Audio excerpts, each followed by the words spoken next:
হরে কৃষ্ণ। রাধে রাধে বন্ধুরা। আজকে হলো অক্ষয় তৃতীয়া, আর অক্ষয় তৃতীয়ার দিন আমার রাধা মাধবের প্রাণ প্রতিষ্ঠা হয়েছিল। তাই প্রতিষ্ঠা দিবসের দিন আমার গোবিন্দের এবং আমার রাধারানী স্নান দর্শন করো, এবং ছোট্ট করে একটু আয়োজন করতে পেরেছি গোবিন্দের আশীর্বাদে। তোমরা দর্শন করো। ছোট্ট করে একটি ভিডিও করেছি, আমার সময় হচ্ছিল না তাই আমি করতে পারছিলাম না, তাই ছোট্ট করে একটা ভিডিও তোমাদের সাথে দর্শনের জন্য। আর আজ থেকেই চন্দন যাত্রা শুরু হয়ে গেছে 21 দিন ব্যাপী, তাই অবশ্যই ভগবানকে সর্ব অঙ্গে চন্দন লেপন করবে এই 21 দিন।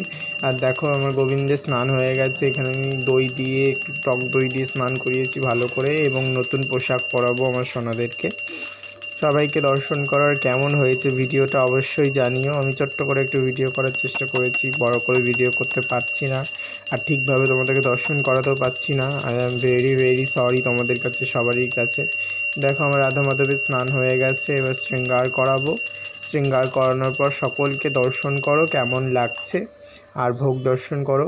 দুপুরে আমি একটুখানি, এখন যেহেতু গরম তাই এখন ফল দিচ্ছি, রং বেরঙের ফল, রসের বেশি। দেখো চন্দন যাত্রা বলে আমি গোবিন্দের মাথায় চন্দন দিয়ে দিচ্ছি, সবারই মাথায় একটু একটু করে। আর সকলকে দর্শন করো, ভালো করে দর্শন করো, মন দিয়ে দর্শন করো গোবিন্দকে, একদম দু চোখ ভরে দর্শন করো। অনেক দিন দর্শন করতে পারোনি ভালোভাবে, দেখো তোমরা সকলে দর্শন করো এবং রাধে রাধে লেখো, রাধে রাধে, হরি বল, জয় জয় শ্রী রাধে। এবং অক্ষয় তৃতীয়ার অনেক অনেক শুভেচ্ছা তোমাদের কাছে। জানি অক্ষয় তৃতীয়া চলে গেছে, আমি এখন ভিডিও দিচ্ছি, তার জন্য I am very very sorry তোমাদের কাছে।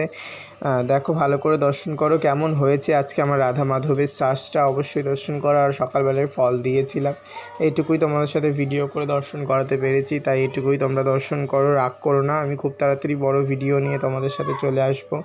দেখো তো সবাইকে দর্শন করো, রাধে রাধে, হরি বল, জয় জয় শ্রী রাধে।